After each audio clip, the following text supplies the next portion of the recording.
You're right. This is going to be a good topic. We got 2 ways how childhood trauma affects your relationships today. 2 ways how childhood trauma affects how you interact in relationships today. And you don't know what you don't know.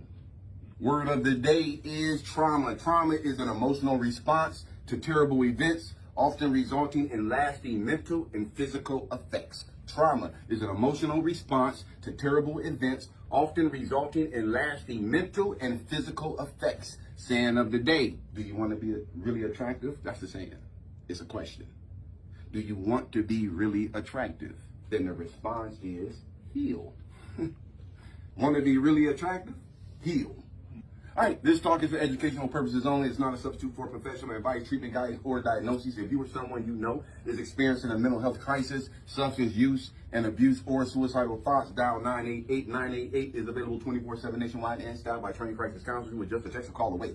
2 ways how childhood trauma affects your relationships today. Have you ever confronted someone who may have abused you as a child and they say, but you were so young when that happened? Why bring that up? That was so long ago. You were so young. You might be 30. You might be 20. You might have just turned 18. You might be 50. And when they say to you, but you were so young when that happened, how can you even remember that? Or they may say, I don't remember saying or doing that. Invalidate you. This is like 40 years later, 30 years later, 20 years later. I don't remember doing that or saying that.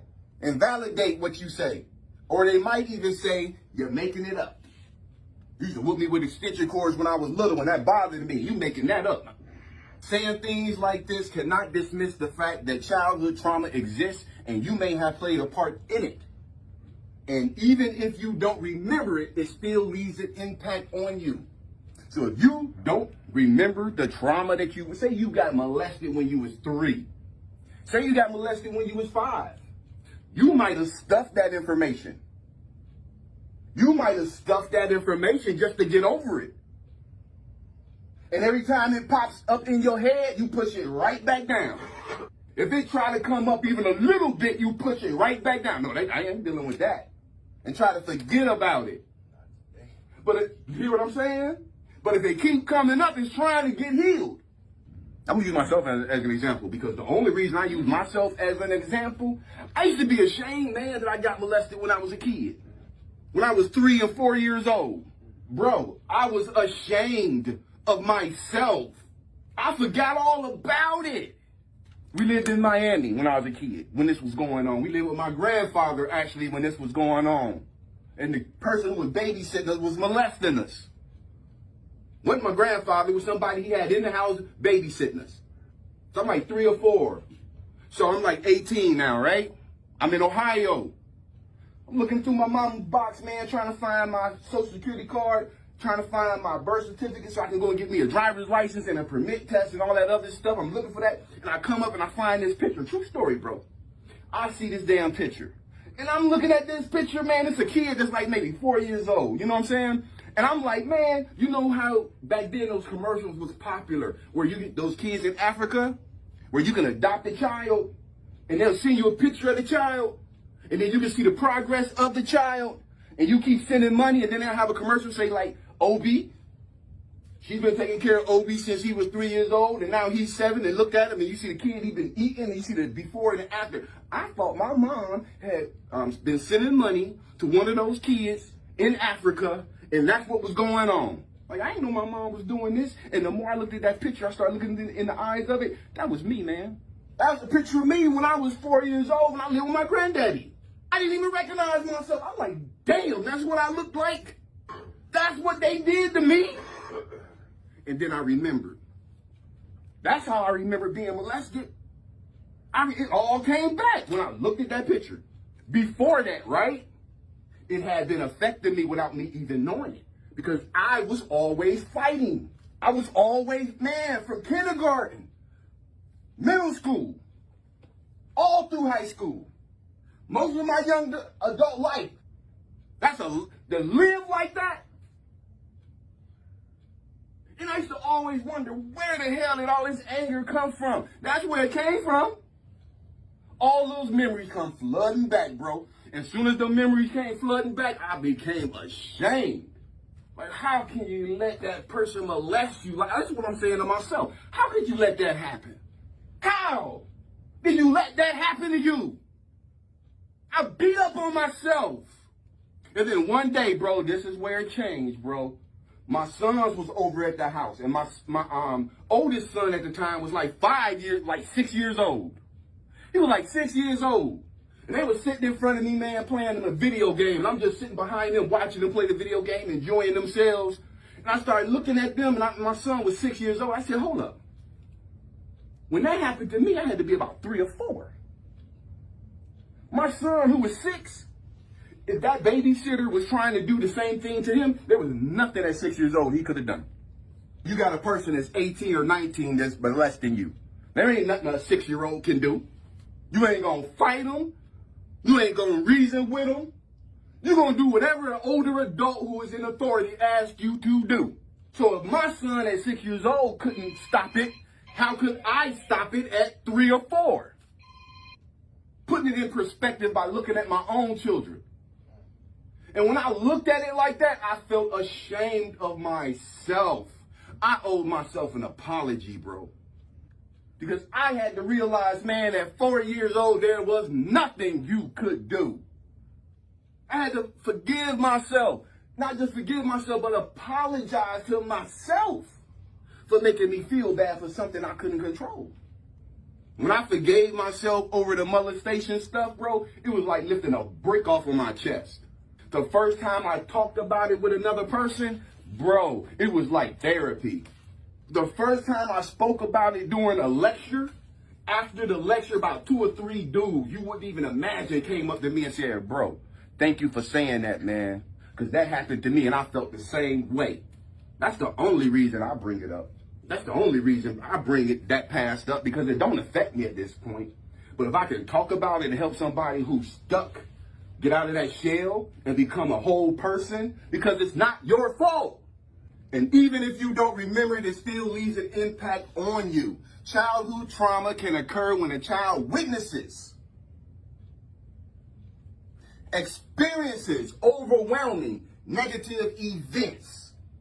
You watching your dad talk down to your mama, slap your mama, spit on your mama, and beat your mama. You watching your mama throw hot water on your daddy and grits on your daddy. You see them fighting all the time, disrespecting each other all the time, calling each other out. That's what you grew up in. You ever heard in the Bible how they say we born into sin? Oh, yeah. You know what I thought that meant? Do you know what I thought that meant? I thought that meant that no matter what, the minute you were born, you're a sinner. Right? I thought that the minute you were born, you become a sinner. That's not what that means. That means the minute you are born, you got a clean slate. But you are born and surrounded by sin. That's why a 4-year-old who ain't done nothing to nobody can get molested. That's why a baby that's 6 months old, almost a year old, can get molested and killed from it. Raped and killed. Because we born into a sinful world, bro. And whatever, you came into this world with a clean slate, and I guarantee you, by your negative experiences, life is going to change you. So for the rest of your life, your job is to get back to where you was with that clean slate. And not allow the world to change you. Born in a sin, yeah. You born perfect, no blemish, but you born in a sin. And it's going to change you. And if you ain't careful, what you think is good will be sin. And what you think is wrong will be healthy. This type of trauma falls into the category of personal trauma, which means trauma that happens between people and usually occurs in relationships with abuse, assault, neglect, violence, exploitation, and bullying. Wasn't looked after, wasn't taught to properly bathe. You had to get yourself ready for school. Nobody cared whether you got A's or B's or D's or F's. Which means trauma that happens between people and usually occurs in relationships with abuse, assault, neglect, violence, exploitation, and bullying. Can childhood trauma affect your life as an adult? The answer is yes. Research has shown that adverse childhood experiences are much more common than acknowledged and can have a severe impact on adult health even 50 years later. Childhood trauma experiences are common across the world. 2 ways how childhood trauma affects your relationships today. Number 1, it affects your decision making. Have you ever wondered why you always seem to make the wrong choice? Are you still feeling stuck, not knowing what to do, while everyone else around you is smoothly sailing forward? At least it looks like that. Research shows that those who experience significant trauma at a young age cannot correctly consider risk as adults. Experiencing extreme stress during early development. Experiencing extreme stress during early development has been shown to cause changes in the frontal areas of the brain associated with learning, decision-making, and memory, causing interference with the networks that support thinking and learning. 2 ways childhood trauma affects your relationships today. Number 2, interaction with others and relationships. Childhood trauma can affect your interaction with other people and relationships because you learn how to love from your parents or the people who are around you when you were a child. And if you watch, come on, man, some people grew up watching their dad doting over their mom. Dad opened up the door for mommy. Dad come in the house, him and mommy playing. Some people grew up in that household. And that was common, to see their dad show their mama love and to see their mama show their daddy love. Whereas some other people grew up in a household where it was nothing but toxicity and confusion and fighting, disagreements, arguments, negativity, no trust, no loyalty, no support. And you grew up in that household. Loving can be hard, but it can be even harder if you suffered from distressing memories in your childhood. Loving someone can be hard, but it can be even harder if you suffered from distressing memories in your childhood. If you've experienced trauma during the first years of your life, then the odds are that you might look at and experience adult relationships in a certain way. Perhaps you don't feel safe all the time. Even when you're in a healthy relationship, you don't feel safe. Maybe you hesitate to open your heart or give your heart to anyone.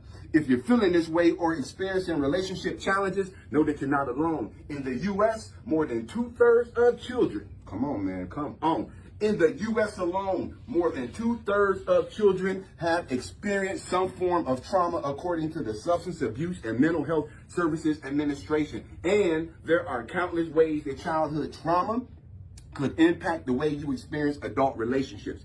In early childhood, secure attachment develops within loving, nurturing, and stable relationships with your parents. On the other hand, when your childhood experiences are marked by abuse or neglect, your ability to form healthy attachments is disrupted, resulting in attachment injury, trust issues, and even poor mental health conditions. Recovery begins when you learn to heal your hurt inner self. Recovery begins when you learn to heal your hurt inner self. Show yourself self-compassion and acceptance are key to recovery. When life stressors produce the fears and feelings caused by early childhood trauma, healing can come when you learn to hold close and nurture the part of yourself that is vulnerable and lacking in trust. It's important to remember that your past doesn't define who you are. Yes, it's a part of your life, but so is your present, your right now, and your future. So healing can take a long time, but it's possible. Healing the harms and injuries of your childhood is one of the hardest things we can do, but it's necessary for a healthy life. If you want to get over the past, you have to start by acknowledging it. Remember that you are not alone on this necessary journey of healing. So, like we said, the second way was interaction with others in a relationship. Because if you got a toxic way of looking at relationships, you're going to have some problems. Because most people don't even know what love is. Come on, man. Do you know what love is? Because love is unconditional. Love is not people got these transactional relationships and they think that's love and they wonder why they're not happy or they wonder why they're not secured. Because it ain't got nothing to do with how much money somebody got or what their title is. It got to do with how they treat you. Because a person can be a millionaire, billionaire, and still treat you like crap. Whereas a person can be a bus driver and treat his woman like a queen. They ain't got nothing to do with money. If you go to the Bible, there's a lady they talk about in the Bible, and she didn't have a lot of money. Somebody gave a lot of money as an offering, but she gave what she had. She gave her last. Made her offering bigger and better than the other person's because it was her last. A person loves you, they'll give you their last. And they don't keep track of it. When a person loves you, listen, man, anybody who think they know about relationships and you hear them talking about it got to be a 50-50 relationship, they don't know what love is. If they talking about, oh, if I'm dating a man, he got to make this kind of money, he got to own this, and they ain't going to be happy. Because that's just transactional. That ain't got nothing to do with love. Though you setting yourself up for transactions. And once a woman set herself up with a wealthy man for a transaction, well, now the point comes that hopefully he don't run into a younger, sexier, finer woman who will do more than you will for less money. Because it's only a transaction. It ain't got nothing to do with love. In closing, a study with over 50 people around the age of 20 found that those who had experienced extreme stress as kids were hampered in their ability to make healthy decisions as grown-ups. The results showed that the people who did not have stressful childhoods tended to pay attention to the healthy opportunities and choose wisely, while those who suffered severe trauma as children did not. They would choose situations they had been warned against. They would typically choose situations they had been warned against and tend to make the same mistakes repeatedly. So you're going to keep finding the same type of person, keep ending up in the same type of relationship because you don't get it. You think I just got to find that right person. And once I find that right person, that's the key. It ain't got nothing to do with that, bro. You got to heal your trauma. And it goes back to your childhood. You ain't gonna never be free of it until you deal with it and get some counseling. Question, concerns, or comments?